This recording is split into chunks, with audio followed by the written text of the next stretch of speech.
only thing we have to Beer. is Beer. itself. Beer. So many choices. Only no function beer well without. Woohoo! Beer!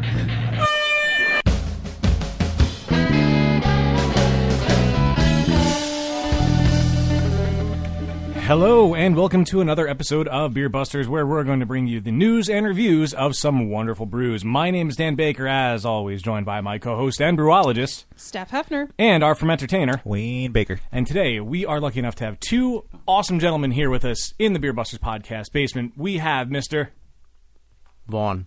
And Kirby. Powell. We're trying to take a picture. we caught you guys off guard, it seems. Ruin the intro. That's okay. It was perfect. Now, gentlemen, if you wouldn't mind telling our listeners where you fine folks are coming from.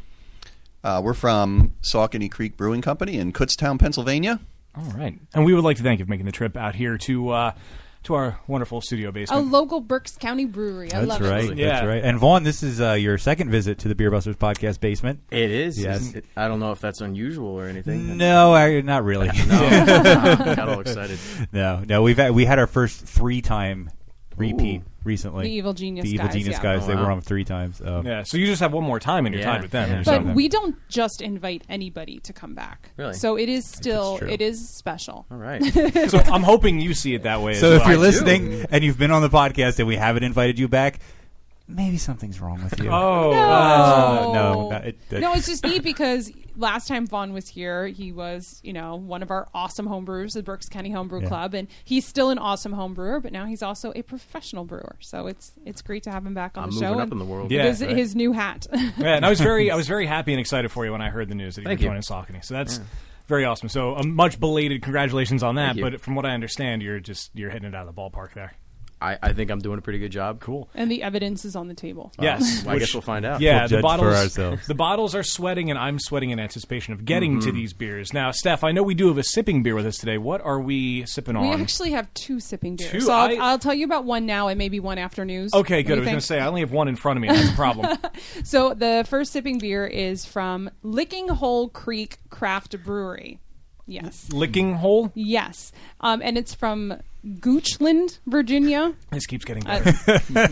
It's courtesy of, again, our friend and lovely listener, Joe Mann. So, Joe Joe Mann, if I'm Mann. pronouncing Goochland or Goochland wrong, you'll have to let me know. But this is Short Pump Saison, and the name comes from the colonial-era Short Pump Tavern, which is a famous midway point between Richmond and Charlottesville in Virginia. And the Saison matches premium Belgian Pilsner malts and British rye with American-grown hops.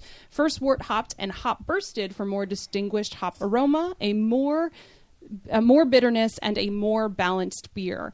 And I love it. It's very peppery, it's very dry, it's very effervescent, and definitely a little more bitter than your typical Saison. But I think all around the room, everybody seems to be enjoying this sipping beer. Yeah. I do really The like bottle this, is yeah. quickly emptied, so Yeah. That was It's pretty empty quick. already.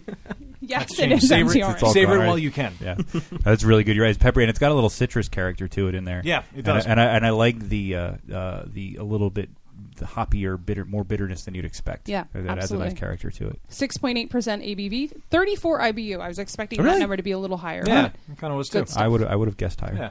Well, Very nice. Joe Mann, thank you for this other bottle that you have provided us with. Hey, And, speaking of excessive IBUs, this just reminded me at the last Berks County Homebrew Club meeting. Did Holy you crap! Did right? you try that beer? 780 IBUs. Is that even possible? What? I think that's a little shenanigans. Nick Shadle, But 780 IBU homebrew. I mean, it was definitely. I mean, we talked about there being a clipping limit to IBUs. Like once you hit a certain level of bitterness, you can't.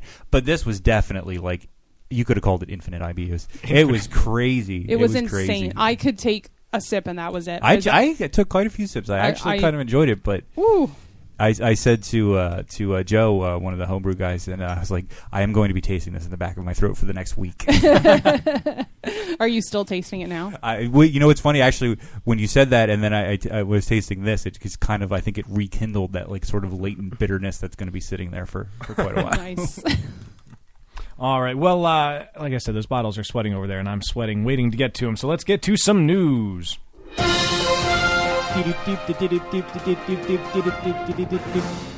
All right, so there are a few things that we saw that were notable to pass on to everybody. Now, the first one is something that I believe we have reported on every single one of these so far, but there is now It's officially become a tradition. We have to. If I see the Yes. title of it or something, I have to get it in there. There's another Game of Thrones beer coming out. Ba-da-ba. So, beer lovers who are also fans of HBO's Game of Thrones have reason to rejoice as Omegang Brewery releases its 4th brew based on the show. And of course, first there was the Iron Throne Blonde Ale, there was the Take the Black Stout, followed by the Fire and Blood Red Ale, and now Omegang Brewery reveals its latest concoction. Wayne, you're going to have to correct me on this. Valor Margulis Double Ale, right? I think it's. I don't think it's Goulis. I think it's Valor Margulis. Margulis. There's an H in it, and I was confused. I like how There's you're an always the H in Game it. of Thrones I expert know. at the table. Well, I mean, I watch the show, but I'm not like. I'm certainly not a guru. Do you either of you guys watch it, Vaughn or Kirby? Yes. No, I don't actually. Oh, all right. 50%. Yeah. So is he pronouncing it correctly, Kirby? I think so. Yeah. Okay. Oh, is All right, it? Is go it a me. ghoul? Ghoul. Was I It's a wrong? ghoul. Valor Margulis. It's a ghoul, not a Or ghoul. Margulis? Okay, maybe. All right. Well, I apologize if I'm wrong. I've been schooled. And, the article is going to have me say it again, so I'm going to just flip-flop back and forth. So, Valar Morghulis means all men must die in the show's oh, that's right. Yes, Valyrian, is that right? I think that's right. Yeah. Valyrian? Valerian. Then, no, I'm not going to finish that one. Language. The phrase has been uttered by several characters in the show, but is perhaps best known as spoken by Arya Stark, who utters it with the intent to avenge most of her family as she recites the names of those she wishes to slay. The phrase was given to her along with a two-sided coin. Yes, that was an awesome episode. And never mind. By Bravosi, Faceless Man, Jagan, Hagar. There's a lot of words here that I'm going to get wrong. Words. Yeah, those names, who acted as a sort of protector to Arya for a time. Now, the style and name of the beer are a result of a Facebook contest, which included options such as Seven Kingdoms Triple, Hand of the King Quad, and Call Quad.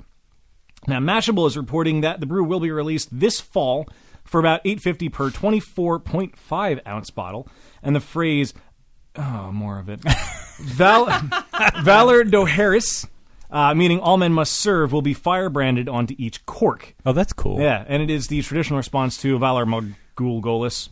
Now, HBO's Vice President Josh Goodstadt says the fan base for Game of Thrones keeps growing larger as each new season debuts, and the popularity of the beers is growing right along with the show. For this 4th beer, we found the perfect opportunity to give those diehard fans the power to choose what beer they wanted to drink. So what is it? I'm waiting with bated breath. That's the thing. It is yet unknown as to whether there will be pairings of these brews along with the deaths of major characters, but the article itself does not have really many details on it. No. We just released the newsletter, and Was that something you had in there? Because the article I have didn't have that. So, Steph, what does the newsletter say about it? I believe that the style was announced. I saw on Mashable.com that it is going to be a Belgian-style double for the next beer, which was voted on by the fans. Right, through the Facebook thing, right? Correct. Okay, cool. Yeah, the article I had didn't say that, and I thought it was kind of weird that it had not mentioned it. But thank you for that information, Steph. Absolutely. Glad I could help. All right, so going in the trend of nerddom, there is something else that I thought was relatively cool, and I have to pause on passing this second sipping beer around. But out of Denver, Colorado, for the 3rd year in a row, Breckenridge Brewery has teamed up with Denver Comic Con to craft a super beer for the masses. The 3-day comic book and sci-fi convention is slated for June 13th to the 15th, which is very shortly after you will be hearing these words coming out of your earphones. The Brews Wayne beer is the official 2014 Denver Comic Con beer, will be unveiled on Friday, May 30th, which will have already happened at the One-Up Colfax. Now, Brews Wayne, for those who may not realize it at first glance or listen, is, of course, a spoof on Batman. Bruce Wayne to Brews Wayne. So, keeping the tradition of nerddom, now the limited release Brews Wayne is a hoppy amber ale, a hybrid style, with 2 distinctly different yet complementing flavors. Wait a minute. What, The Wayne? Batman beer is an amber. It's not like a black stout. I mean, seriously? It's a good point. question, yeah. But apparently so, yeah. I'm disappointed. The full-body amber ale has an herbal and floral punch of aroma with woody undertones, and with a hearty malt base and lively hop character, Brews Wayne is the perfect beer for the playboy by day and superhero by night. And now the Beers Wayne was selected from more than 1,000 names submitted and voted on by fans, and Colorado-based author, artist, and video game developer Josh Viola, accompanied by comic book artist and illustrator Aaron Lovett, created the commemorative pint glass and tap handle for Brews Wayne, which Steph is showing around the table from beerpulse.com, which I guess we'll put a picture of it up on the site. Yeah, write that down and remind me, because I tend to forget that sort of thing. Yeah, here's the note. I don't know if I like the logo or I do. the label or... I do. Yeah. I like it. Yeah, I guess comic nerds would love it. Yeah, so there's some details here on the launch party. Now, following its launch at the 1UP Colfax, the beer will be served at the Denver Comic Con in addition to several tap rooms throughout the Denver area while supplies last. For a complete list of locations, you can visit breckbrew.com/Denver Comic Con. Now, Breckenridge Brewery has been a partner with the Denver Comic Con since the event's inception in 2012. The three-day event, which covers the exciting world of comic books, film, and gaming, will bring 75,000 fans to the Colorado Convention Center this year. And the convention is a fundraiser for Comic Book Classroom, which is a charitable organization that applies pop culture to alternative approaches to literacy, learning, and character development. All right. Now, the irony. Yeah. Oh, the irony of course. Mispronouncing the word literacy. Yeah, I get it. I just feel like we need to point out, kind of in the same vein, that there will be a Woot Stout 2.0. Woo, woo. Yes. I don't remember exactly when it's going to release, but I know it's... The summer, I think. July? It's going to be Will Wheaton again, obviously. Stone. Aisha Tyler was involved. Aisha Tyler. And I don't know if the Fart Guy's back on or if I don't know, but they're Aisha's sort of bringing chocolate to the table. Bringing chocolate to the table. So, yeah, the original Woot Stout was of course... No, that's the ingredient. Each of them brings... I'm not even... And I can't wait to try Woot Stout 2.0. Yes. What's your next story? All right, so now the final story that we have is location of the NHC for 2014 has been revealed. Now, from June 12th to the 14th, over 3,000 homebrewers and beer enthusiasts from all over the U.S. will flow into the River City for the 36th Annual National Homebrewers Conference, not convention, conference. The world's stuck on conventions. Yes. This is the world's largest gathering of homebrewers. Now, set to take place in the DeVos Place Convention Center in downtown Grand Rapids, Michigan. The event, hosted by the American Homebrewers Association, or AHA, provides a platform for homebrewers to unite, to learn, and share about their craft. With 80 presenters scheduled, including keynote speakers David Engbers and Mike Stevens of Founders Brewing Company, guests will have the opportunity to participate in 55 different seminars covering topics ranging from political and experimental brewing to making a living crafting beer. Additionally, the Homebrew Expo and Beer City Social Club will feature several dozen companies showcasing the latest and coolest in tools, gadgets, equipment, and the like for homebrewers.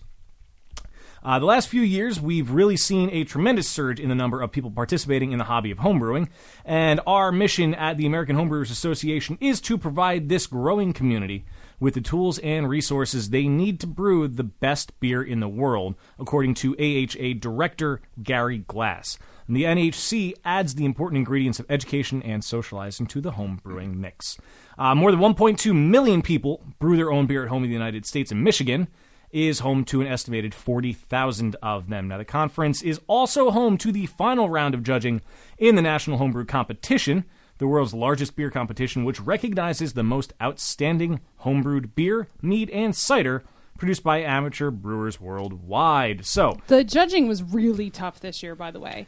Now, I only entered one beer, and it didn't make it to the finals, which I didn't expect it would, but I have a lot of friends who brew some really amazing beers that have won medals and ribbons before, and they just did not even make it on. Some low scoring this year. So the beers that make it to the finals must be and I have to imagine amazing beers. That as more and more entries, as every year goes by, the number of entries they receive probably increases, almost exponentially. So I guess they have to be a little more stringent. This year they limited the amount of entries that people are able to submit.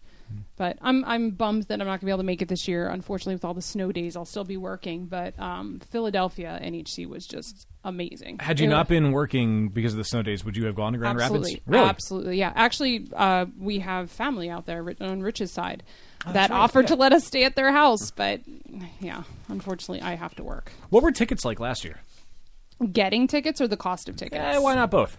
Getting tickets were a nightmare. 20 minutes or something crazy. I seem to remember that being something the case.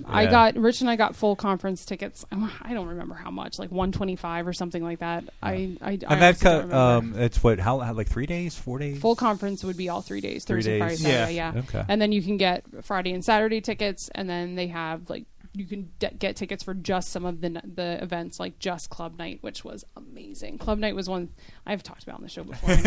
Yes. There's nothing like getting to serve as a home brewer. You can relate before you went professional, Vaughn. Like having an opportunity to serve your home brewers to strangers and see their reaction when they try your beer that you made your recipe. And that was... Everybody at the table kept saying, Steph, go taste other beer. I didn't want to leave the table. I just wanted to keep serving our beers. It says something I loved it. when you would rather stand there and serve beer I than know, take the and opportunity everybody to go knows taste how beer. much Yeah. I love, especially tasting as many beers as possible. But I just, it was one of the best. And like Mitch Steele walking around and like, I just looking around and I don't know. It's just words not to express. So if you are able to go because it's amazing, especially if you're a homebrewing nerd like myself, and I know Vaughn is. It's a great time. And if you do get to go, let us know how it was. Feel free to get a hold of us. The generic one is... Yeah, we need to hook up with someone who can maybe write an article about their experience while they're out there. So if any of our listeners are going to go, let us know. And in exchange for an article, maybe we'll send you some swag. Hopefully we can. No, we will. Yeah. We will. So that was all that we had really in the world of news that was worth passing along this time around. Should I tell you about our second sipping beer? You're taking my segues away, but yes, go right ahead. I'm talkative, sorry. That's cool. So the next one we're passing around is a homebrew. A friend of Rich and I, Greg, he is from the Berks County area, but currently lives in the Denver, Colorado area and is looking to move back. And he is an awesome home brewer, and I had a chance to share some of my beers with him in a recent visit, and he shared some of his beers with me. So we're trying his Saison, which is a dark Saison with orange rind and clove. And it's quite tasty, Greg. But I just wanted to give him a shout out on the show because he is a new listener. He just recently started listening to us and checking out You've got a lot our of catching website. up to do. Yeah, so I told him, I said, we're giving you a shout out, so start with episode 29. But I also wanted to give a shout out to his friend Zach and their crew out there, just about to open Chain Reaction Brewing Company in Denver, Colorado. I know they just recently... late April, started brewing at the brewery, and I hear some amazing things from Greg about the beers that they're making, and they're growing their own hops, and it sounds like they're going to be a great addition to the scene out there. And I know the local community has already embraced them. So shout out to Greg and to Chain Reaction. So if you're in the area or you just love liking breweries on Facebook, check them out. Chain Reaction Brewing Company. And I missed that. Where was that out of? Denver, Colorado. That's what I thought you said, and I was hoping, so I didn't say the wrong thing. But apparently Denver is a great craft beer town. Absolutely. Yeah, so cheers to them for opening up out there. Yeah. So thoughts on this beer? It's very good. I find actually that what struck me is I find there's the taste was unexpected after the aroma. Yeah, I was got, actually going to say the same thing. Like gingerbread in the aroma kind of a thing. I expected a little more spicy, Clove, and then you get like and then you get a little sweetness, and the taste is not what you expect. It cleans up very nice, though. Considering what he put in it and the aroma you get, I was expecting it to linger a little bit, but it dries up very nicely. It's good. I'm a fan. He does likes to add some creative ingredients to his beer, so I'm excited to try more of his home brews. Yeah. So feel free to ship more to us. That's true, yeah. Any of our listeners, feel free. Yeah, we'll gladly always accept beer. That could actually be bad. Yeah. Well, gentlemen that we have here at the table. Spotlight's on you now. Yes, the spotlight is now on you. I'm going to step into my what's the guy from inside the Actors Outlet or studio or whatever it was, Lipton. I'm gonna James Lipton. I'm gonna be James Lipton for a second. What's your favorite sound? If you had to choose, Give me a bottle and an opener. right? Yeah. Yeah. If you had to choose one curse word as your favorite, what would that? No. We would like to thank you again for coming back for Vaughn coming back and for Kirby coming out for the first time to the Thank Beer you. Busters podcast basement. It's a pleasure to have you guys here with us. It's great to be here. So now, as we mentioned at the top of the show, Vaughn, you've graduated from home brewing into professional brewing with Saucony. So what was it like making that jump? I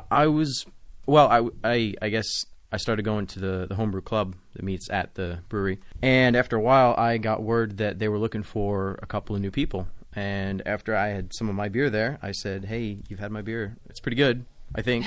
So hire me, please. And they did. So Great job interview. Here's my beer. Hire me, please. Yeah. That's what else do you need? that's pretty much exactly how it happened. That's awesome. Yeah. And it worked. And I started there, and I was told that as long as you understand the process, it's basically the same process, but you're going to do almost nothing but cleaning all of the time. And Absolutely. I would say that's absolutely true. Yep, When you work in 95%. Yeah, when you work I in was a gonna say that. large scale like that, it's almost all cleaning up and letting the yeast do its thing. You just kind of give Kinda it hang food out and there. stay out of the way. Make it happy. Make it happen. Basically, yeah. Yeah. So, Kirby, were you involved in the hiring of Vaughn?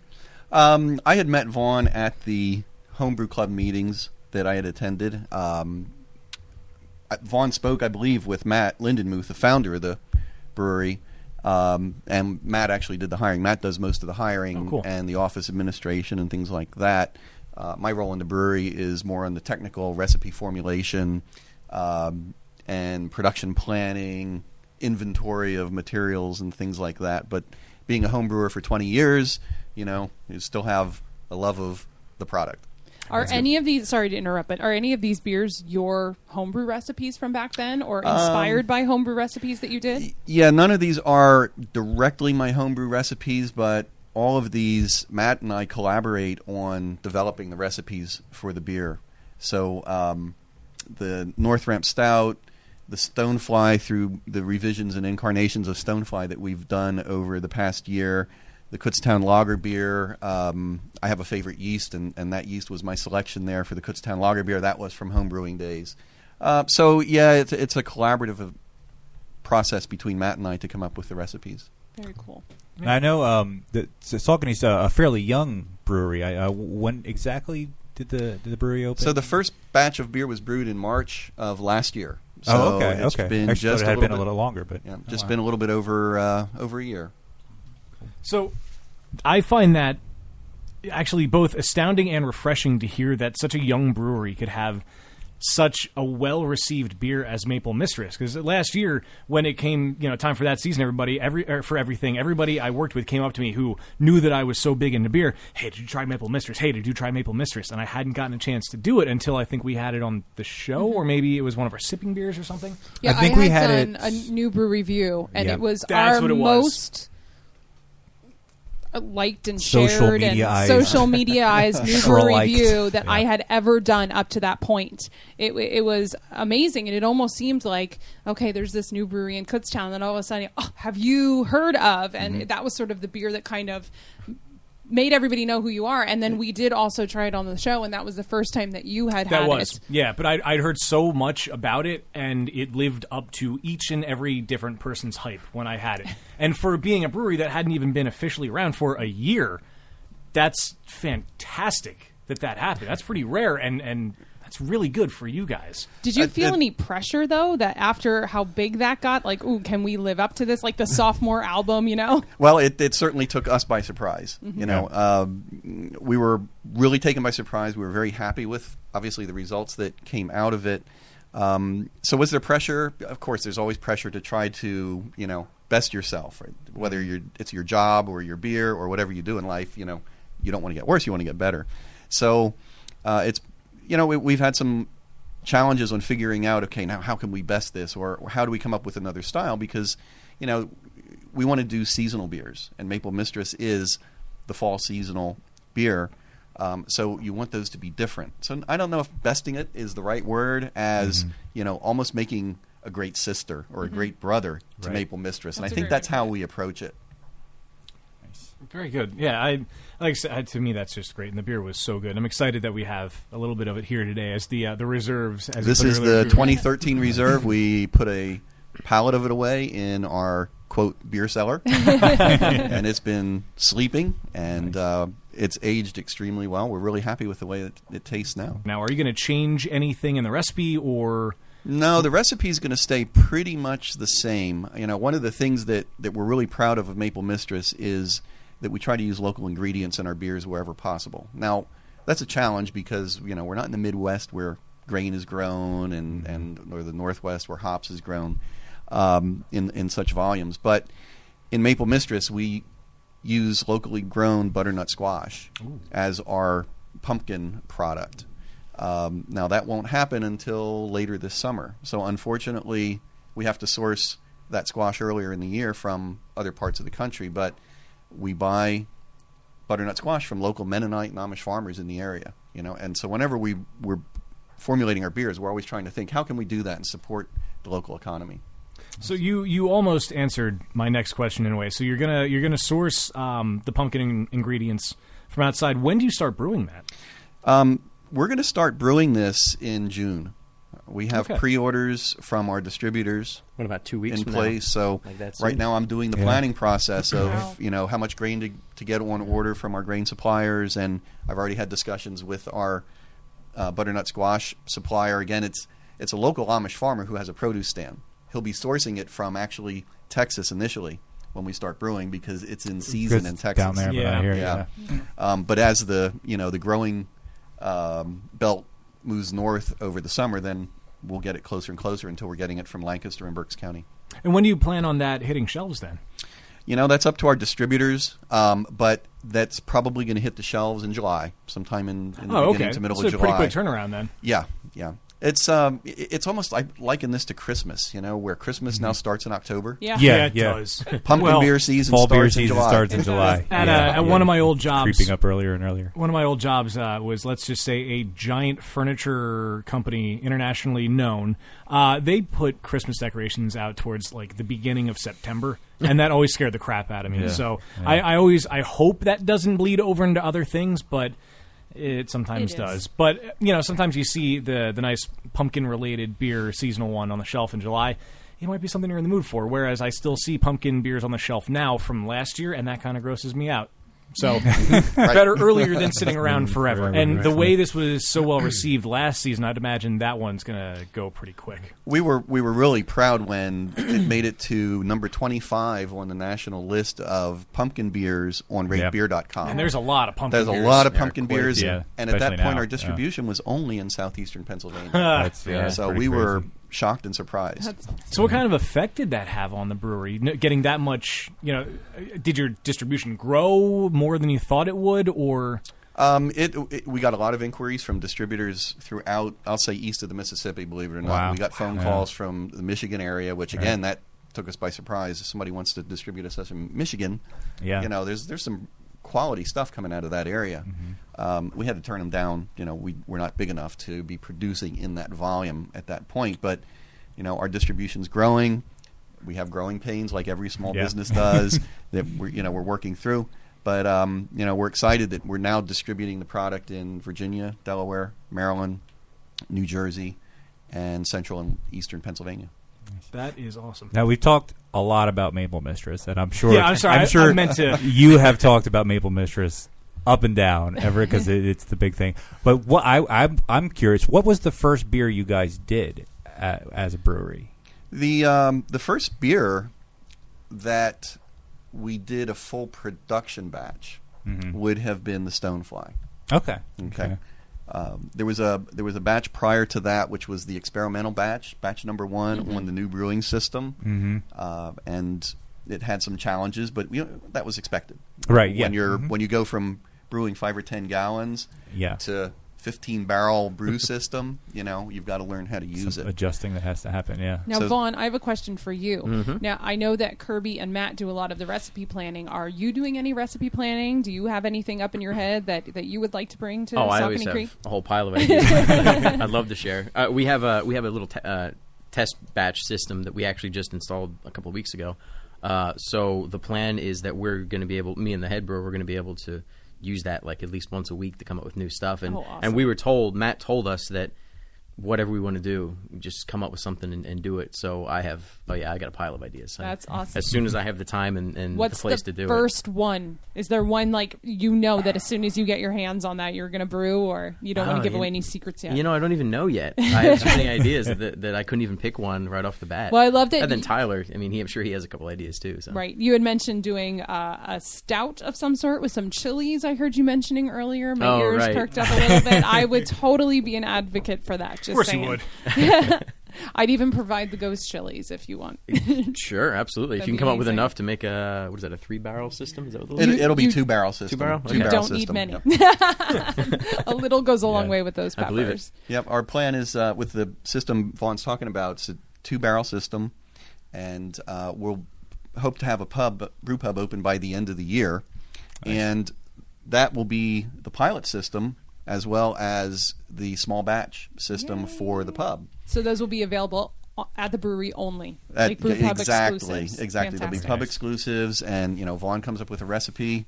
He can brew it and he can name it, and it'll be served there at the pub. Tyler, Look at him smiling. Yeah. I love it. Yeah, I have It's really like ear to ear. I'm music really to a excited brewer's about it. ears. Yeah. That's awesome. Now you mentioned brew pub. We were mentioning earlier prior to recording that right now you guys have a tasting room that is open at this brew pub that's going to open. I'm assuming that means there will be food that is included. Correct. That'll be happening towards the end of the year. We recently got approvals, as you know how approval cycles go with the legal entities, government entities. It's a long process, but we have approval. We have permit that was just recently issued, and so we're starting the planning and financing process and so forth. And knock on wood. There's actually wood on this table now. Yeah, the end of the year. We would love to have it open by the end of the year. Will the That'd be menu awesome. have the same philosophy as your beers do? using- Absolutely, we're going to use local ingredients wherever we can, and it's going to be a pub style menu. We're not going for the gourmet dining experience. We want to focus on the beers and have great pub type food, creative pub type food. Awesome! I can't wait.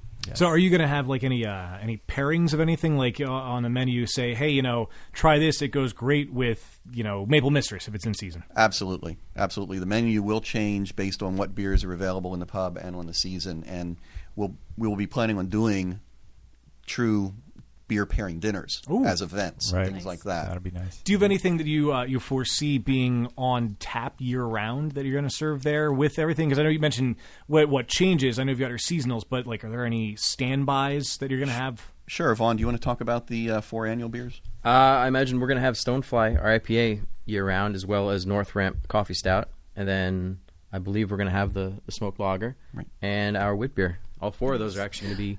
I'm so excited to hear you say the coffee Coffee stout is going to be around. Now I know one of those that you just mentioned has a rather interesting ingredient and process along with it. I don't know if we want to give it Should away we just save that yet. for the let's- tasting let's- segment? But I do want to ask. You were talking about small batches, and I know off air before we started recording, you mentioned about trying to be a little non-traditional.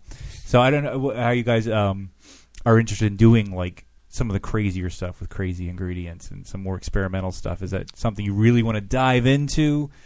Sort of head first, or I do. I can say that. For a Well, fact. I throw can kind of anything tell in the way that. you're talking that you'd be into that sort of thing. And as a company, is that something that kind of fits that into is your philosophy? absolutely the philosophy of the company. That's where the partners, the owners of the company want to take it.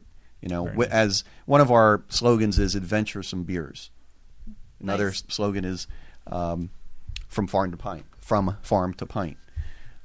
So we really want to focus on that. And if Vaughn wants to use jicama in a beer, we're going to say have at it. What is Go ahead. What is that? jicama? Yeah, I don't know what that is. Schisandra berries. Sandra berries. Recently had Wasabi. a beer with Schisandra berries. That's cool. I think that's I really enjoy having trying like really experimental beers like that. Like Dogfish Head, I think does a really good job with stuff like that. And I think having something, fairly local, I mean, to us, we're in Reading, Kutztown's pretty much right up the road, willing to kind of put themselves out there and do these kind of crazy things. I think it'd be I'll awesome. tell you one that I want to make to answer your question from earlier. Yeah? I want to make a beer that tastes like shoe fly pie. Oh, that would be awesome. That would be really cool. That would be Yay, that perfect. would be Especially if yummy. you want to I'm stay perfect. true to the local scene. Exactly. You can get the local ingredients, but appeal to the Pennsylvania Dutch Right. And I think surroundings. when we talk about the brew pub and having food, I think having a Pennsylvania Dutch influence, in that sort of comfort food and that You sort of have old to. world, like I think that's a great culture Yes. to draw from, and Yeah. you guys are in a perfect area to do it. And as we go through some of the beers, we'll talk about the story behind the names, because some of that will come out. Yeah. Speaking, very nice. I kind of cheated. I did. noticed that, but Yeah, I I wasn't was- going to say anything. Yeah, I was debating if we were going to talk about it now or not. I noticed all of our glasses were empty, and they put a growler right in front of me, so I opened it. So I don't know if we just want to briefly talk Yeah, about let's the mention first it. beer, and then we can move on. Okay. And Kirby, tell us about this growler. I mean, I have one of the big German flip-top glass growlers, but you brought this pretty awesome plastic growler. Tell us a little bit about this. Yeah, so this is it's a plastic growler. It's a PET type of bottle, but it's made for beer, so it's heavier than your 2-liter soda bottle, and it's shaped like a traditional growler. We got those because people asked about a lower cost growler. They were interested in something that was lightweight. Throw it in a backpack if they're going hiking or they're going golfing That's a or great so idea. forth. Yeah. Some people didn't want to spend $20 for that beautiful flip top type growler that we love. That's exactly why I have 2 growlers in my collection. So we had these made up, and it's been a big hit. It's been a big hit. They're awesome. So the beer that is in here is the Wit. Vaughn, do you want to tell us a little bit about that? I know we're going out of order, and it's not technically the tasting segment yet, but I think we can cheat a little.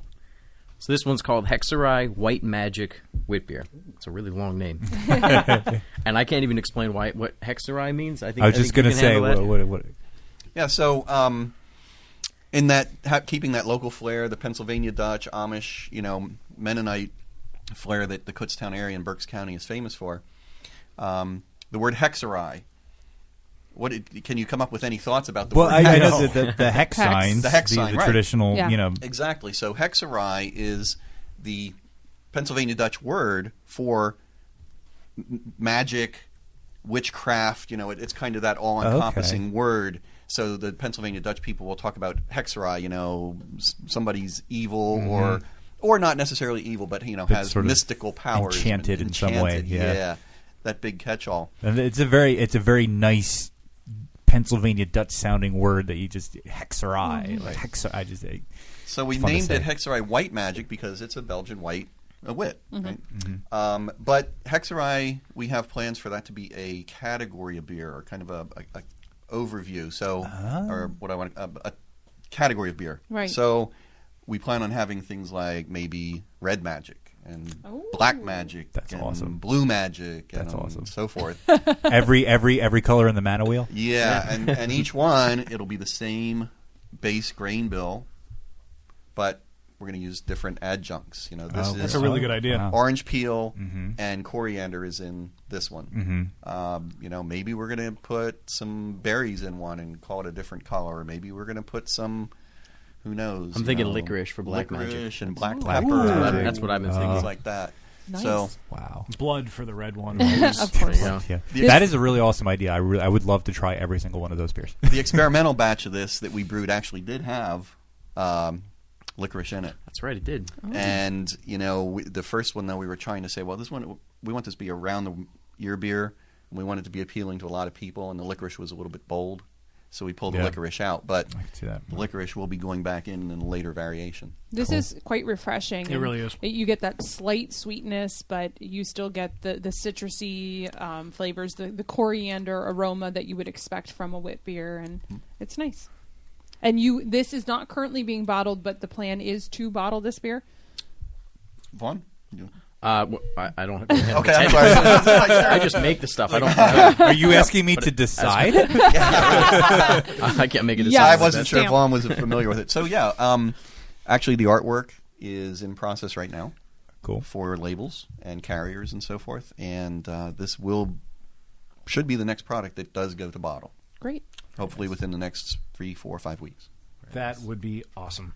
So now that we've deviated from our formula a little bit, Wayne, what do we have in store for Happy Fun Times games? Well, we're going to return to our traditional formula. We're welcome to another exciting edition of Happy Fun Time Games, where we pile on the fermentertainment, sprinkle in some beer education, and bake a brew formation cake just for you. As you know, beer has been brewed all over the world for thousands upon thousands of years. In all that time, many things have happened, as you might guess. Some of them are noteworthy. I've compiled a few pivotal moments in beer history, and your job will be to guess the year in which they occurred. Whoever gets closest gets a point and a smiley face. We're going to start to my left. And Dan, if you would tell me, what year did this happen? And what year did Louis Pasteur discover the function of yeast in brewing? And what year did Louis Pasteur?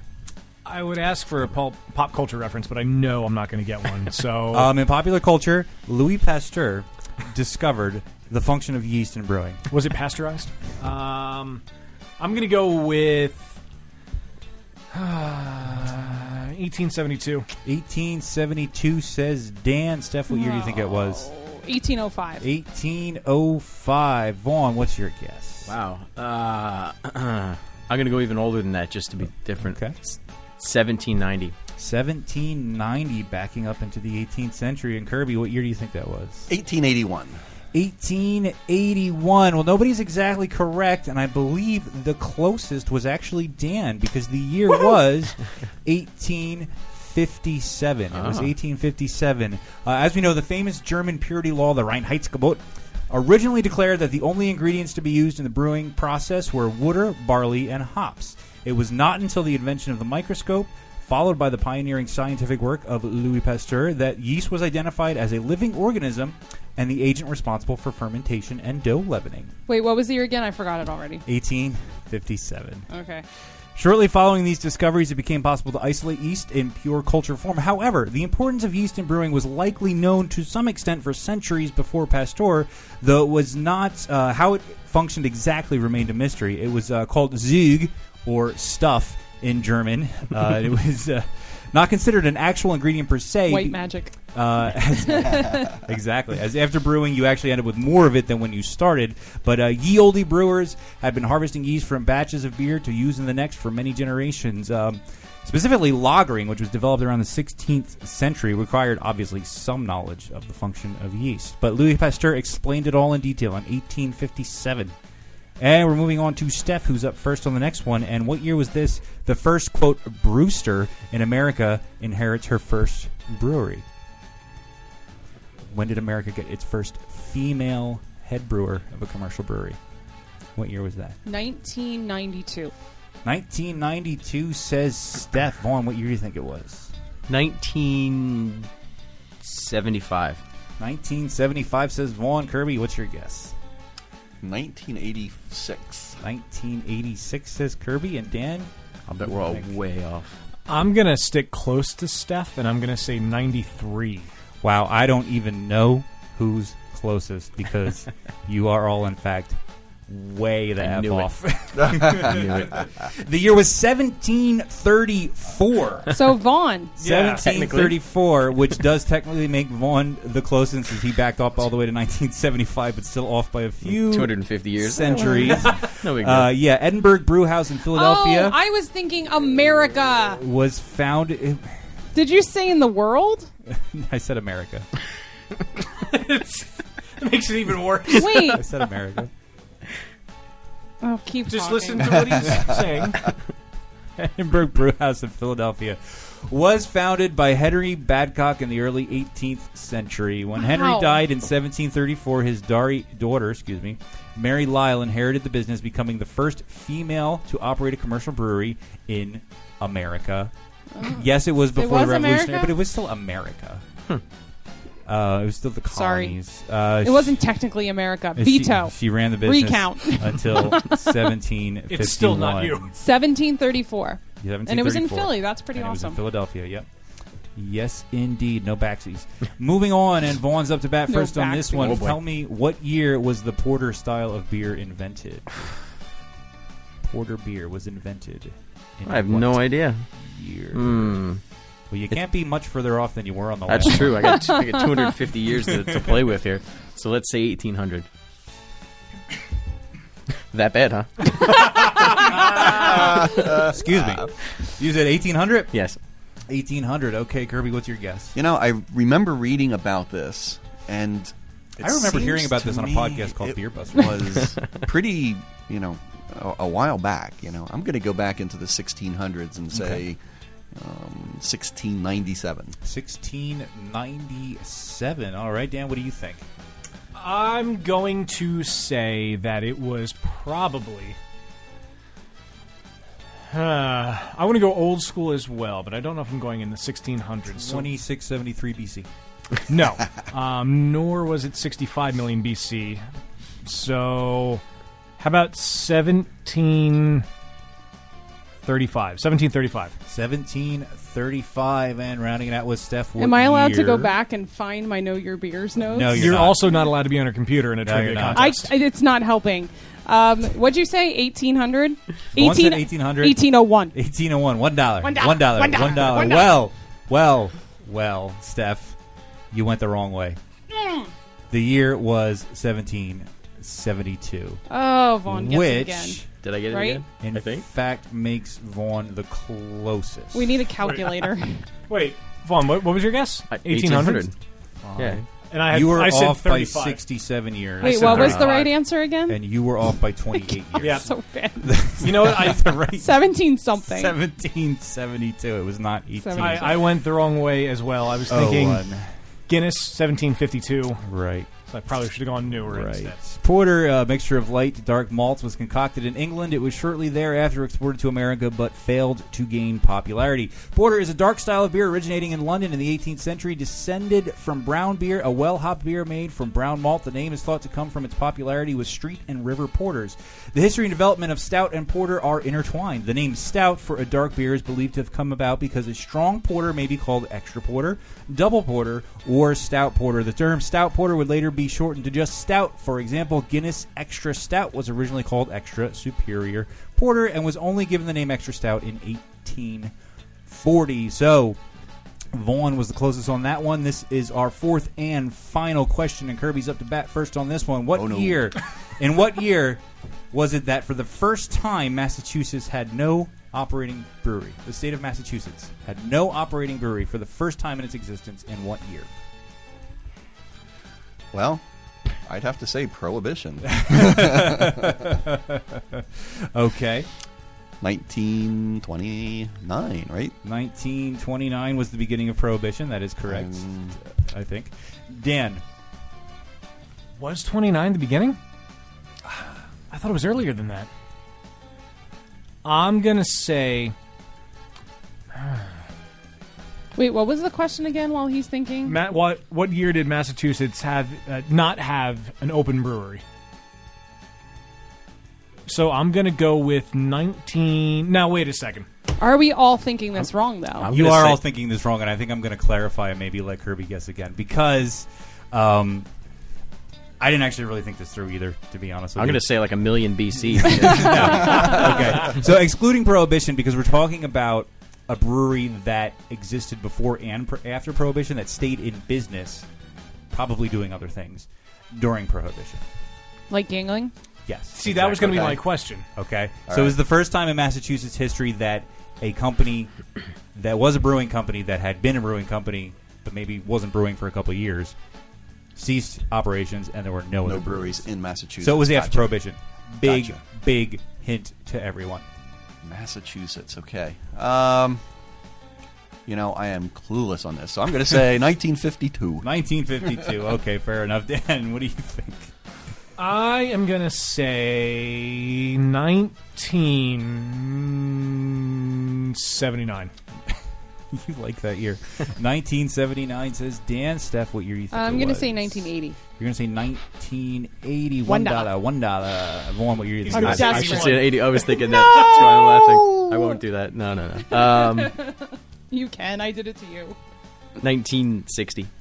1960. Well, you come in from behind and get the closest because the year was 1964. 1964, the Hoffenreffer brewed the last beer in Boston. After 300 years of brewing history, the Commonwealth of Massachusetts found itself without an operating brewery. Hoffenreffer was established in 1870 by Rudolf Friedrich Hoffenreffer, a German immigrant who arrived in Boston after the Civil War. After surviving Prohibition and operating for almost a century, the brewery closed in 1964, plunging Massachusetts into a period of beer destitution.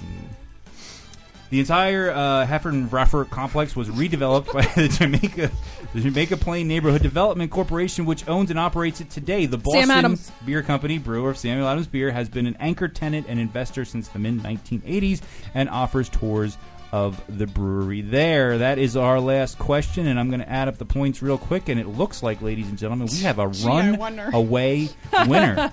Runaway winner is our guest for the second time in the Beer Busters podcast, Basement Vaughn, with 3 whole points. Coming in at a sort of respectable second place with 1 single solitary point is Dan. And we can stop there. And sitting at the bottom of the barrel, getting no love whatsoever with 0 points apiece, is Steph and Kirby. Well, I've got this trend of not doing so bad anymore. Now I've jinxed it. I'm going to fail miserably. All over now. Yep, cool. Well, now that we have that out of the way, those beers are still taunting me, but we have one thing to do in the meantime. Your beers.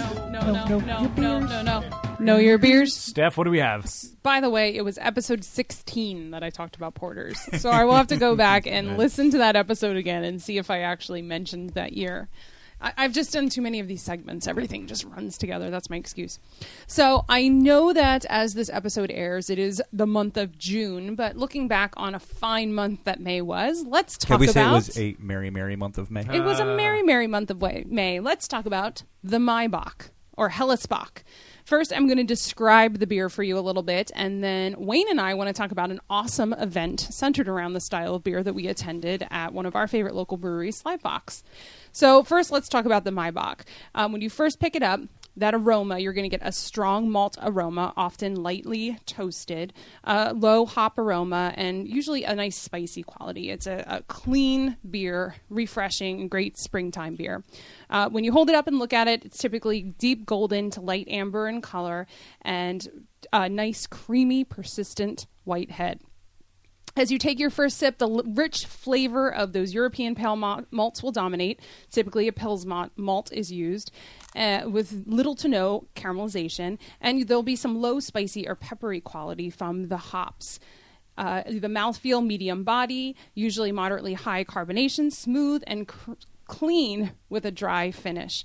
Overall, it's a relatively pale, strong, malty lager beer designed to walk a fine line between blandness and too much color. Hop character is generally more apparent than in other bocks. So a Maibocks is actually a fairly recent development in comparison to the other members of the Bock family. The serving of Maibocks is specifically associated with the springtime and, of course, the month of May. But they'll be Bock. It can be thought of as a pale version of a traditional Bock, or often called a Munich Helles. So some commercial examples, Eyinger Maibocks, of course, your Hacker Pashore, the typical German Einbecker Hofbrau, but our friends at Victory make the Saint Boisterous, Gordon Biersch makes a blonde bock, Smutty Nose makes a Maibocks, and of course, the Sly Fox Maibocks. And Wayne and I, at the beginning of May, we attended one of our favorite beer events of the year, the Sly Fox Bockfest and Goat Race. And I was there also. Yay, Kirby! It is always held the first Sunday in May. Many people were there. And this year, I believe about 12,000 people they expected wow. were there. Huge. Yeah. And or was it 1,200? Am I getting my zeros off? There's a pretty big difference. It was definitely it was a lot of people. More than 1,000 people. Yes. But especially throughout the day with people coming and going. Yeah, that's true. This was the 15th annual Bockfest, and it took place at Sly Fox's Brewhouse and Eatery in Phoenixville, PA on May 4th. May the 4th. Be with you. May the 4th be with you. Also known as Star Wars Day. So, of course, many were in attendance dressed in their Star Wars finest, and Sly Fox brought the imagery with with even their logo, giving homage. With the Stormtrooper helmet. And we met Star Wars. I don't mean to interrupt you, but we met a couple. There was a lot of Han Solo and Princess Leia going around, but we met a couple where the guy was Princess Leia and the woman was Han Solo. We got a picture of them on our website, an article that I wrote about the event. Did you see the guy with the Stormtrooper helmet on? Yes. Yes. Because I was thinking he must be hot. Hot in which way? Temperature hot. Because once it stopped raining and the sun came out, it was quite warm. But, of course, you could get your pretzels, Bierwurst, and vice versa. And the, Emil Shanta band was performing great German tunes in the background, of course, every about 30 minutes singing Ein Prosit, which was a lot of fun.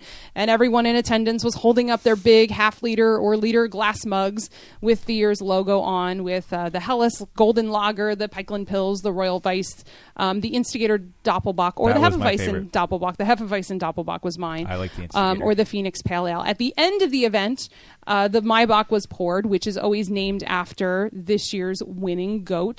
They always have one firkin that's poured, and everybody runs up with their mugs and gets a free glass, and then when that's all gone, you can pay for it. And we were there supporting good friend and former guest Colin Presby, who, of course, had his 2 three-legged goats in tow, Simon and Peggy, and selling Team Simon and Team Peggy shirts, as I see Wayne is donning tonight. Actually wearing mine today. That wasn't on purpose. And they sell those and Frisbees to raise money for the Humane Society of Berks County. Now, this year there were 40 goats in 9 heats, including Simon and Peggy. And unfortunately, Simon kind of got tangled up in a with Jeremy, and Jeremy kind of I took a think loop. he was diving for a beer is what happened. Yeah, so Simon didn't make it past his heat, but Peggy did make it to the finals, but she did not win again. And for those that don't know, Simon was the winner last year, and Peggy won the 2 years before that. So the three-legged goats had been reigning quite a for 3 dynasty years going on, straight, yeah. but a four-legger came in with the win this Cursing year. four-leggers, So, yes. Wayne, do you want to fill them in on the winner question Well, mark? Well, okay, so I guess the Maibocks is Spartacus Maibocks because Correct. Spartacus was the winner. Spartacus, who was owned by Bill Lucchesi of Frank A. Lucchesi. Smith. Is it Lucchesi? I think so. Okay. Frank A. Smith's beverage in Pottstown. So Spartacus Maibocks, which is an awesome name. And an is, awesome beer. The official name of the Maibocks. However, there was a little bit of a controversy, as our friends across the pond would say. Wouldn't they say controversy, not controversy? Okay, controversy, as awesome people like me would say, as to who won. Apparently, they reviewed the footage much like a contested NFL game, and actually had to change the official winner of the race because it looked like another goat by the name of Gixxer had actually won by a hoof. Was what they actually said, and Gixxer was owned by Rob Detweiler, and Gixxer will have a namesake beer brewed for him and will appear as a guest of honor and the rightful 2014 Goat Race champion at the release party for that beer. So I don't have details on what that beer is going to be or when exactly it's going to be released, but it'd be interesting to see and find out and give it a taste. So I guess this year we kind of have two winners, and I actually really like the way that Sly Fox handled the whole thing. Their blog post about it was something like everybody wins at 2014 Goat Race, and you know they said they explained everything that happened, and then at the end they went to this whole big thing where they said that the person who declared the winner was going to be demoted to janitorial duty and all this stuff. But the point they were making is it doesn't really matter who won. It's just a great event and a great time to drink some Maibocks. Speaking of drinking. Yes, speaking of drinking, indeed. Beer me! Beer me! Beer me! Beer me! All right, so we cheated and had one earlier, but now there's still several others that are just screaming for our attention over there. So, what are we going to start with? Or what are we going to drink second from something? Well, start with It's a for con- this round. Looks like we're starting with the Kutztown lager beer, our smoked lager. This is the one with the interesting ingredient I alluded to earlier. Yes. Go ahead, Vaughn. Should I explain it? I can explain it. So basically we take ring bologna and we take some of the grain that goes into the beer, and those two things go into a smoker together for, I'm not actually sure how long they put it in. It's just about a half hour. Okay. And when we get the grain back, we get back a bucket of grain that it smells like smoke and meat, and it's the most amazing thing you could possibly expect. And then that goes into the beer, and you end up with a smoked lager. Now, for anybody who's not from the immediate area, such as Reading or Kutztown, how would you explain ring bologna to Awesome. them? Besides awesome. Green with horseradish. Yeah, it's like this different consistency bologna that is shaped in a ring that is just ring bologna. I can't think of any other way to describe it, and I figured the name was self-explanatory, but I've got people in Philly who look at me cross-eyed when I say ring bologna. It's those neck pillows that you buy on an airplane. Very good, yes. It looks like that, but only about 1.5 inches or 2 inches in diameter. And it's made of meat. That's probably the describe only it. way to describe it. Yeah. Well, it's a delicious meat, and this is a delicious beer. It really is. I believe the plan when we have the tap room open is we're going to serve this in a pint glass, and we're going to take a slice of ring bologna and put it on top of the glass. Garnish Like it with- Nice. I believe that's our plan. awesome. Yeah, the bologna, after the smoking process, now you've all had ring bologna. Now, Obviously. think of smoked ring bologna fresh with hickory smoke in it. And that bologna comes out and has the most amazing flavor. I keep wondering where that goes because I never see it. I can't imagine. Yeah, the place that smokes it for us is, I think, actually putting it at their bar. Oh, Oh, okay. really? So when you serve this on tap and you do the garnish of ring bologna, will you use the smoked ring bologna that was used in making the beer? That's Yep, we will. Will you have cheese available with this? Absolutely. Yeah, Okay. definitely. and mustard and like I gotta said, be a- horseradish. No A Dutch horseradish. platter to go with the ring bologna. And This is soft really pretzels as well. Soft Ooh, pretzels. very nice. Something our vegan friends can eat. So can you explain to us the process of You were talking about it earlier before we started recording about where the ring bologna is and the malts are and how the whole process works. Right. So, commercial smokers have several shelves, and the smoke source is down at the bottom. So, first thing that happens is a layer of ring bologna that gets cut into small slices, small wedges, and single layer on a shelf. And then above that are a layer of grains on multiple shelves. And then the smoker's closed, the fire's started, and it just sends that smoke up first through the bologna and then through the grain. So there's a couple of important things there, is that the meat never touches the grain. And we were concerned about that for several reasons. Would other government regulatory agencies want to have their fingers on the beer because now we have meat touching our beer? And for people that are vegan, vegetarian, or otherwise concerned about, the dietary content of the bologna. This way, the bologna never touches the beer, never gets in the beer, and we don't have fats from ring bologna that might spoil head retention on the beer. And then, I think the great thing about this is it's a great smoked beer, and you can taste. To me, it has a ring bologna. Like, it tastes like ring bologna, especially the aftertaste. You get an aftertaste like you just ate some ring bologna, and then I think like the bitterness of the beer also makes me feel like I just ate some cheese too. Like it definitely, like, the aftertaste is the same as having eaten some ring bologna and cheese. Now you just need your horseradish. Yeah. We really wanted this beer to have that smoked character and the ring bologna character, but if you've ever had a true German or Alk beer, they can be great, but they can also be like chewing on a burnt stick. Yeah, they can Like get a Schlenkerla. little overpowering. I like Schenkerlager. We didn't I want like to it for do a couple that. sips, but We wanted this just to be a very nice introduction to people that, hey, a smoked beer can be very subtle.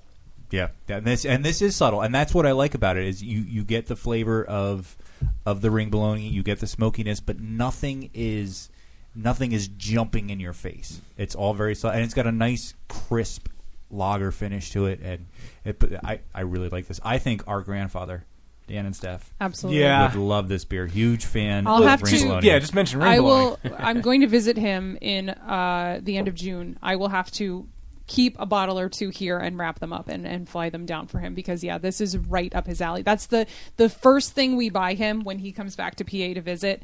Well, beer, of course, and lots of ring bologna.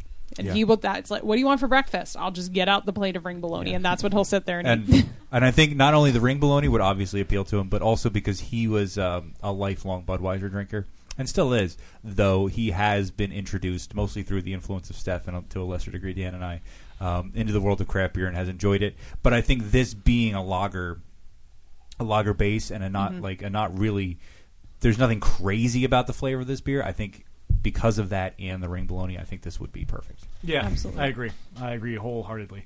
Now we've started passing around the next beer, which is the Stonefly, correct? Yeah, this is Stonefly, our IPA. Has 5 different kinds of hops in it. Ooh, Yes. what are those Are you hops? willing Are to you share comfortable? them? with You're it? going to ask me to rattle it off. Yes, obviously. I can do this. I know I can do this. All right. No pressure. Zythos, Nugget, Liberty, Cascade, and Centennial. I didn't know that first one was a thing. Let me write this down. Zythos, Zythos. Nugget, Liberty, Cascade, and what was the last one? Centennial. Centennial. It's dry hopped with Centennial and I'm Liberty. trying to see if there's an acronym in here. Good luck. There's no vowels.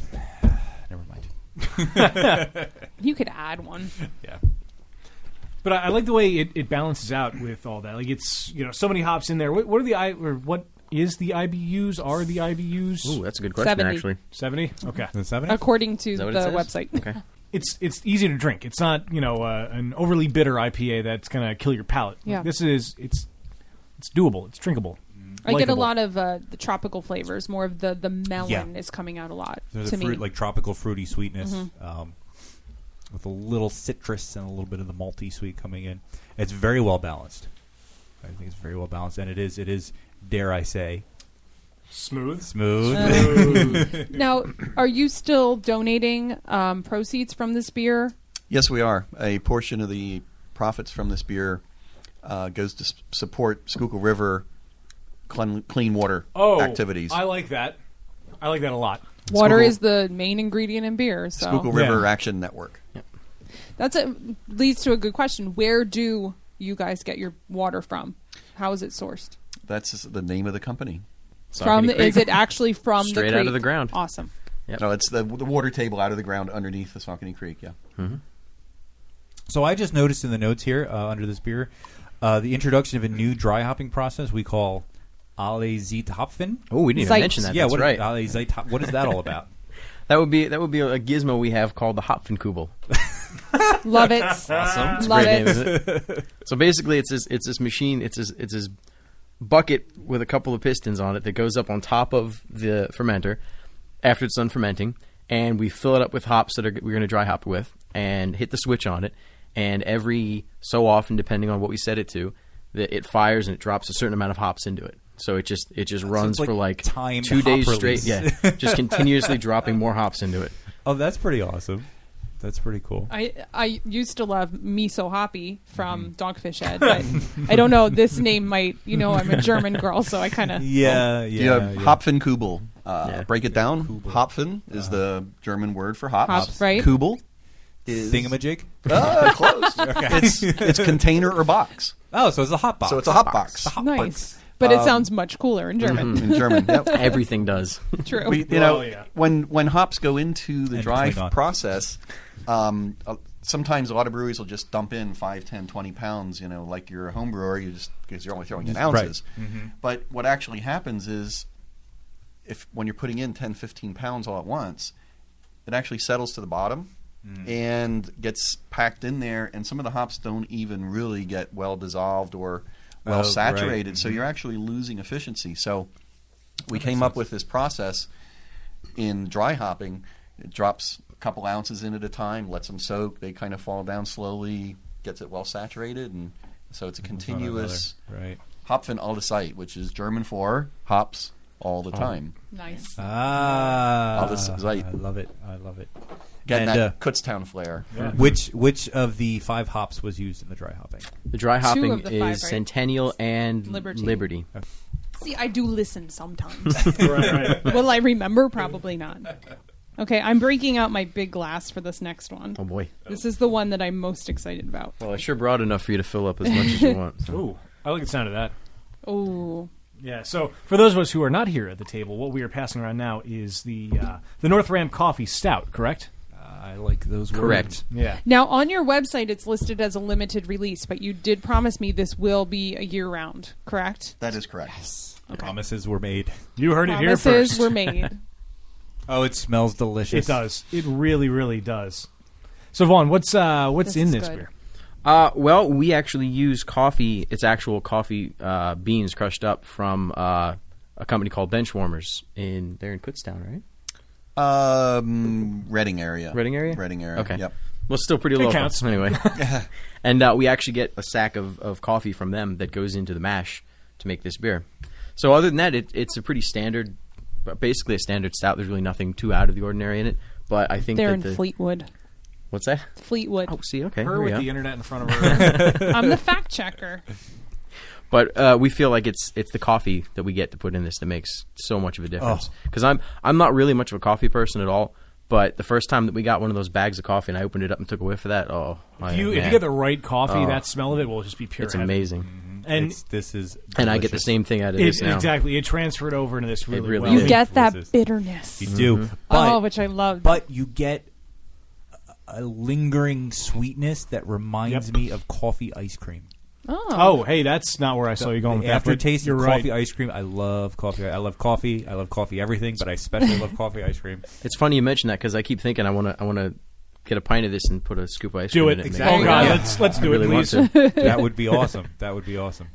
No, like when you're, because you and I love black. We drink it black. Don't put anything in my Nothing in coffee. the coffee. And that bitter, Yeah, dark, it bitter sits, taste yeah. you get when you're drinking And the dark coffee. That's what I'm getting.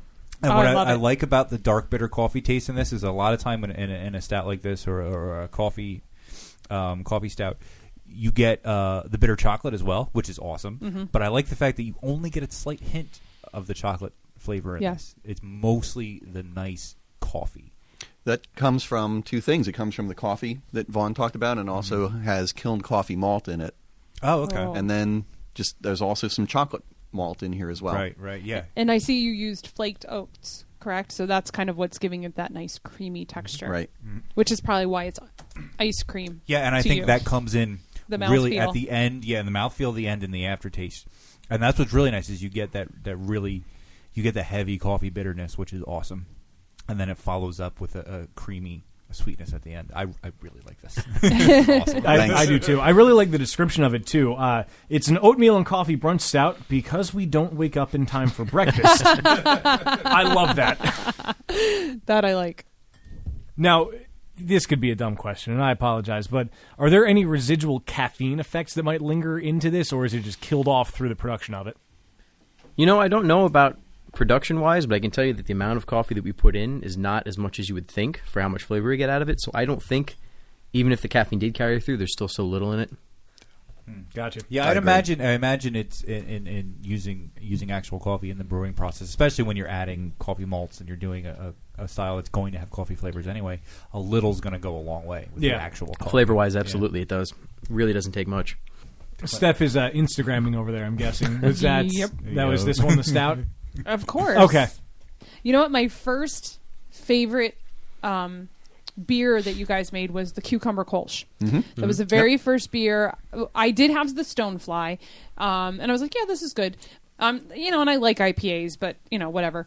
But when I had the Cucumber Kolsch last summer, I was like, this is really good because it was like fresh cucumbers and it was refreshing. And for a long time, that has been my favorite beer. But I think it's just been dethroned. Hence why it's being Instagrammed. Yeah. Sorry. So, a little naming trivia here, since we've been talking about the names of the beers, because as we said, we like to have local flair on the names here. Do you notice anything about the label? Nope. Let me Does get it There's it. a look like- bean and It's- a coffee And I got to tell you right now that mug I and- didn't even notice this for the Can first I- couple of months that Can you I give me worked that there. one? Okay, so I don't have a bottle.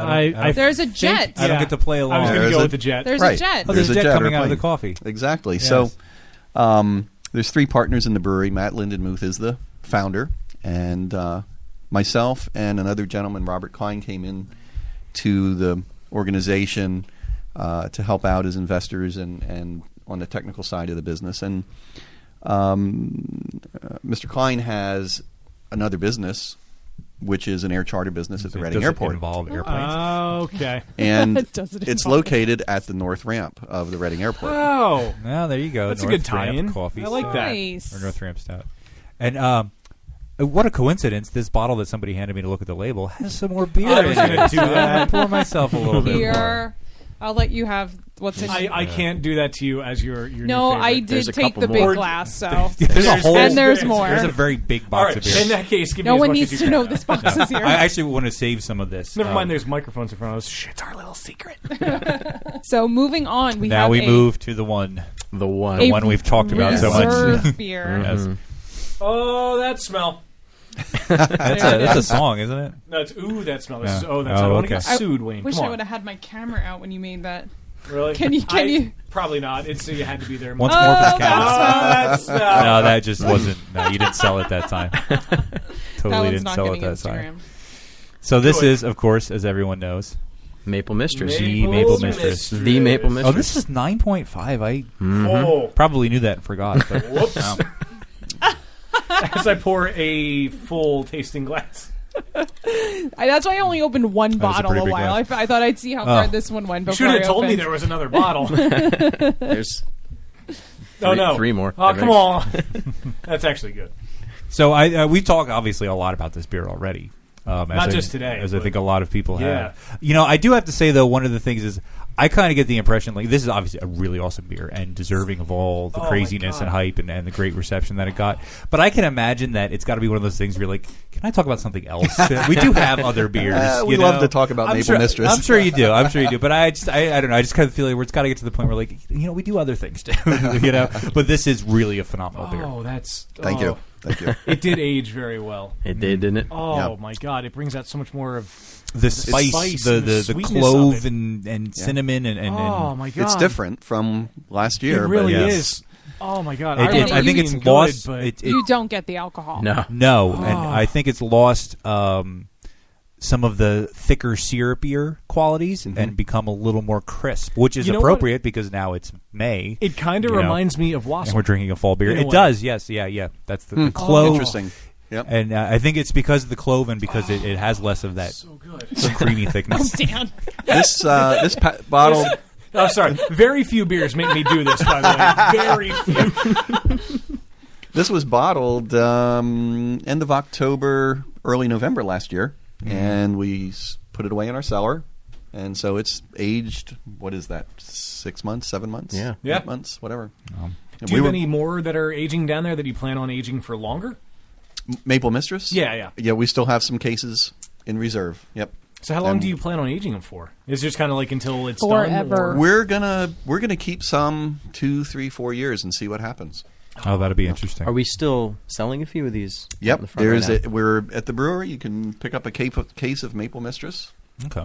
There's a few that we're making available. Wegmans always has a lot of your beers as well, and I think not too long ago I did still see some Maple Mistress Really? there, so you can still pick it up and put it in your own cellar. Wegmans has been a great partner for us. What I love Really about have been. Wegmans is it's like they don't hype anything up. They have on their shelves some of these phenomenal beers Yeah, that most but places it's not will like, be like, look what we yeah, have. exactly. It's just like, there's beer. It's there. Yeah. You come here, you see it, you want it, you buy it. Yeah. You know, I think and- Wegmans is a phenomenal local outlet for beer around I still here. have yet to buy beer from Wegmans. Oh, It's it's just just- me it's a being in wonderful place Philly. to There's go. no Wegmans around me to buy any beer. The Yeah. closest one is I think Plymouth Meeting, and that's not Actually- exactly the closest trip. Coming up 422 in the Royersford, Collegeville, Collegeville area. Yeah, you There's know, one right there. I saw that on the way here and was thinking, well, let's there's one go, in but- KOP right now. Right There I- is, yeah. Rich and I call it our by the new movie rest stop. theater, Yep. not too far from You the- can yeah. go through the The come rest off the stop. turnpike. No, seriously, you come off the turnpike, you go right into Wegmans, and you can get right back onto 76 into Philly. It is more convenient than a rest stop,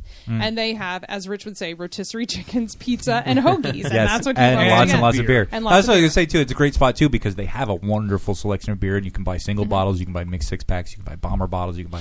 They should pay us. We talk about Oh, that we a just- lot. I Well, was they- about it's- to say that. It's a wonderful place to go for beer. And And there's tons of food, and it's a great environment. You know, sometimes they have live music. The cafe's awesome. I'm sorry. It's a really cool Wegmans, spot. info at beerbusterspodcast.com for advertising rates. Yes. And their So- pubs are celebrating their 5-year anniversary. Oh, that's right. Yes. Oh, so I didn't know that. they have Sly Fox beers. There's a Sly Fox makes a beer for them, and it's $3 a pint right now. To Last celebrate their beers I anniversary. bought at Wegmans, Goose Island Matilda and Victory 1337. Both very good beers. Did you drink them yet? I drank both of them, yes. Awesome. So Wegmans just got a free 2 minutes. So let's go back to the beer at hand. Sorry. I can't get We over. all- we all took we all took a sip at the same Same time, time. so there's dead air. But no, this aged so well in such a short amount of time. I am very anxious to see what it'll taste like in a few years. Even though I don't want to age myself a few years, I would imagine the beer will taste. Oh God, I can't even think of how it'll taste. It's difficult because I tell people that, like, I swear it's not just because I've helped make it, but it's one of the best beers I've ever tasted. And nobody will ever believe me when I say that because I helped make it. So And because Yeah. you're always wearing the T-shirt, Well, right, which no, I that's true. love about you. You are so proud to work there, and I think ever since you started working there, every time I see you, you have one of the T-shirts on. Which Pretty I much, love. yeah. But yeah, that if you're gonna say it, you gotta kind of like zip up your jacket. Yeah, right. yeah, And don't mention that you're a brewer. There. right. It's like, hey, you ever hear of that Saucony Creek? I hear they're pretty good. That Maple Mistress, my God. But this is, it reminds me of why there was such a huge hype. I thought you were going to say wassail again. No, it's very redundant. Not like I'm not redundant in other ways. But you said it We're was, going to keep talking about how redundant you are. Yes. Because that would be redundant. now you said it was top 25 pumpkin beers, It right? made it to 25 or 26 on ratebeer.com That's last year. phenomenal. And think of so for anybody listening in whatever regional area you are currently in, Some of you are in Brazil, according to the stats on the internet. But think of all the pumpkin beers you see on the shelf whenever you go to the store and multiply that by just God knows how many, because there's so many bottle shops across the country and beer distributors alone that you have this beer from a brewery that was not even 1 year old, probably not even 6-7 months old by the time it hit shelves. At that time, it was about 6 months. Yeah. And it's this phenomenal. And then you have it aged like this, and you're still round about a year old as a brewery, and it's this good. and I'm not kidding you when I say very few beers get me to gush and go on like that. This is a phenomenal Wayne beer. and I are just sitting back right now. It's like the Dan show right now. It is. That's He's okay. It's neat to see you get excited about a beer. stream And that's what craft beer is all about. It's Exactly. about finding that beer that you get so excited about that you want to tell everyone about it. And so your tasting room is open every day, noon to 6. Right. And everyone can go there. And do you sell pints there? Do you just do tastings? Right. So right now we're operating on a brewery license. And what that means is we cannot sell open containers. So we cannot sell a pint. That means free samples. You can come in. We'll give you free samples. And after you have those free samples, we'll More sell free you samples. a bottle. We'll sell you a 6-pack. We'll sell you a growler. We'll sell you a case. Or And T-shirts. Or T-shirts, everything else. And we're doing, at the brewery only, right now, we're doing mixed cases. Oh, awesome. So you could that's get cool. a case of, I think right now we have cases of stout, lager, and stonefly as 8 bottles of each. And one of my personal favorites, just to experiment around, is the old Yingling Black and Tan, North Ramp Stout, stonefly. Oh, that's a really good idea. And so that's part of the Is there reason. any Stonefly left? I have the stout in front of me. I think we should try that. Right here. Oh, let's do it. All right. I need a clean glass. As they are doing that, are there? experiment. I know you've had some special events at the brewery with music and food, and do you have any coming up in the month of June? Right. So we're planning some events. We've had some events at the brewery, and we're planning more to come up in June and July. Right now, I can't say that we have a specific event planned at the brewery. We're working on that right now. But we do have some other events coming up in the June and July time frame. And I'm stalling here just a second. While you're doing that, I will say that your black and tan idea is ridiculously fantastic. Thank you. Really good. I love the color that it became. Yeah. I think you might have added more stout really, than really I did. But dark, it's Dark, amber Yep. maroon, nice amber red maroon. slightly. It's less opaque than the stout is. I mean, the stout's not complete. Well, no, It's pretty not. dark, but it's not. It's dark, but it's it's not definitely motor more oil dark, translucent. It's translucent. translucent. Transatlantic. Bum, bum, bum, bum. Transylvania. We've got a bottle event coming up on June 11th at Say Cheese in Reading. We're calling it. They don't have taps there, so we're calling it a bottle takeover. I actually That's pretty know cool. that restaurant. I've never Yeah, been, I've but never heard been good there, things. but I've actually, every time I see it, I go past it, I think, I'd like to try that place. In fact, Wayne, and what better time to try than when Saucony bottle Creek has takeover. there. Absolutely. Yeah. Joe's 6-pack sampling in Dunmore, Pennsylvania is coming up on the 13th, Friday the 13th. Oh, good. Ooh. So maybe we need Hexerai there for that's that a good tasting, idea. right? Yeah. Hop Fest in Bethlehem on Saturday the 14th of June. And Saturday the 21st of June, our good buddies at Stouts, Microfest. Cool. Microfest. Good eh? time. So props out to Stouts. That one of the things I love about being involved in this industry is the camaraderie. Yeah, Yeah. it's not know, it's not an us versus and them. the guys Yeah. at Stouts have done some things with us, given us some tips, some pointers, and just wonderful people down at Stouts. So when you go to Microfest at Stouts, definitely check out their beers because they make some great products, and the owners are wonderful people. Yeah, there's a lot of cross promotion, and something that I've commented on before here and there on a few episodes. But there's no better word than camaraderie. It's everybody loves beer. So and so's going to have this recipe. Collaboration, not litigation. Right. There's that too. Wait, what was that from? Is that It's a collaboration beer between we talked about with Evil Yeah. Genius. It was Avery and Russian River. I thought I think so. Belgium New was Bel- oh. involved in Was there it- somewhere. Anyway, but it's so cool to see that happening because in no other business will you get this.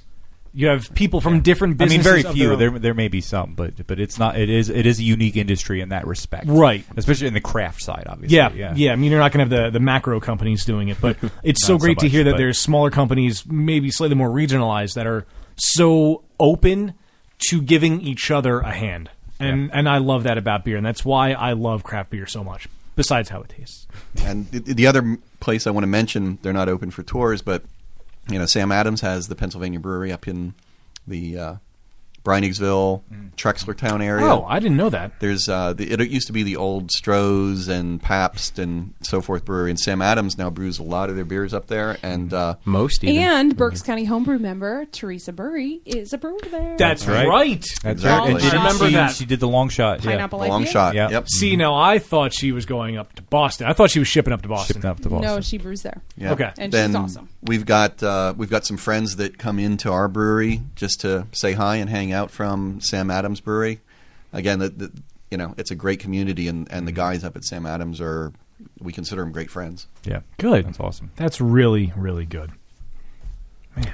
So, are we at the declaring favorites? Yeah, I was about to Part of the ask, and show? Gee, I wonder what I'm going to say. I don't know what Coffee I was beer. gonna say. North Ramp. Dan, I know what you're going to say. Maple Mistress. Well, I was going to say the Maple Mistress was obvious. I mean, I knew it was a fantastic beer going in. The other beers, I don't think I've actually had any of these other beers before. Maybe I had the Stonefly once. Don't remember. Sorry. But the North Ramp is fantastic, and I think, given aside, I mean, the Maple Mistress, obviously I knew it was going to be great. It's changed a little bit with the aging. It's complex. It's still great.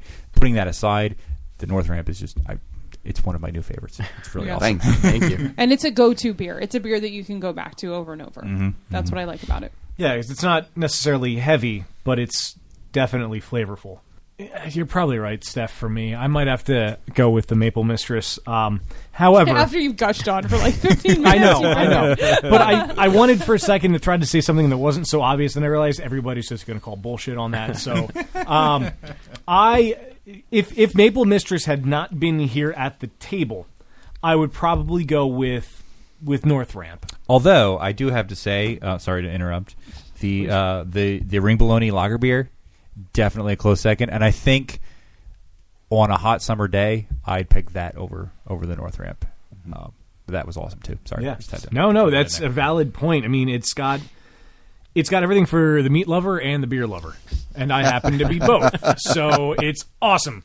But yeah, the North Ramp for me, had Maple Mistress not been here at the table, would have been the one that I would go for, just because I've become more addicted to coffee than I ever thought I would, and I can blame Wayne totally and wholly for that. You're very welcome. You can check out anytime you'd like, But you can never leave. You can definitely get that there's fresh beans in here, and it's not some sort of generic. Beans, there's fresh beans. Yes, but it's not some sort of. Can you isolate yourself just saying fresh beans, Fresh beans? and use that as a sound clip? Yes. But yeah, you can tell that it's fresh. You can tell that it's not something that's an imitation flavor. And with coffee, for me, imitation is easily noticeable. Steph, you're holding your notes as if you have something major you'd like Well, to I say. just wanted to Breaking plug news. all the social media outlets for Saucony Creek. You can find them on Facebook at Saucony Creek Brewing Company, and that's also where they post the most updated information on their special events, both at the brewery and outside, so check that out. On Twitter, they are at Saucony Brewing, and Instagram, Saucony Beer. And of course, as Vaughn talked about before, the Kutztown Brew Crew, they are on Facebook, and they also meet the first Wednesday of every month at the brewery at 7 o'clock. So if you're a home brewer or you just want to sneak in and try other people's beers like Wayne does at Berks County Homebrew every month, check them out. We'll be collaborating soon. Yes. You will have a beer to bring. I will. It will be brewed on my equipment with my Well, assistance, I but want to have a beer to bring. Yes. I'll at least let you dump the hops in or something. Okay, fair enough. Oh, man. Well, guys, I can't thank you enough for coming out and bringing such a large amount of beer with you. Do I have to share it? I guess so. You probably should. Just saying. Or Vaughn might wrap it up and just walk out with the rest of the maybe I'll beer. take it back with me. Yeah, anyway. But it's been an absolute pleasure having you guys here, and it's been amazing. It's been great to be here for the second time, so I'm already looking forward to the third time. Yeah, exactly. We're very thankful that you had us here. It's Absolutely. You know, It's- we're indebted to you. The I know pleasure is that we've been ours. trying to make this happen for quite some time because we love local breweries, and nothing is much more local than Berks County. And Exactly. we only have 2 Berks County breweries, and they both happen to be in Kutztown, but we want to support and promote them both as much as we can. Yeah. Thank you I very Drink much. local. Yeah. Hashtag drink local. Hashtag drink local. Oh, I like that. man. Well, because now I'm upset that somebody said hashtag. That brings us to the end of another episode of Beer Busters podcast. And it's an old Czech proverb that says a fine beer can be judged with only one sip, but it's better to be thoroughly sure. And that just rings so true with Maple Mistress, as we've rediscovered today. And as we said, gentlemen, we can't thank you enough for being here with us today. Thank you for having us. Thank you. I am your host, Dan Baker, joined by my co-host and brewologist. # Steph Hefner. And our ferment entertainer. At Wayne Baker. At Wayne Baker, indeed. Until next time, my friends, we bid you the fondest of adieus. Sign up for our newsletter. Adios. That was a pretty quick fade, but all right.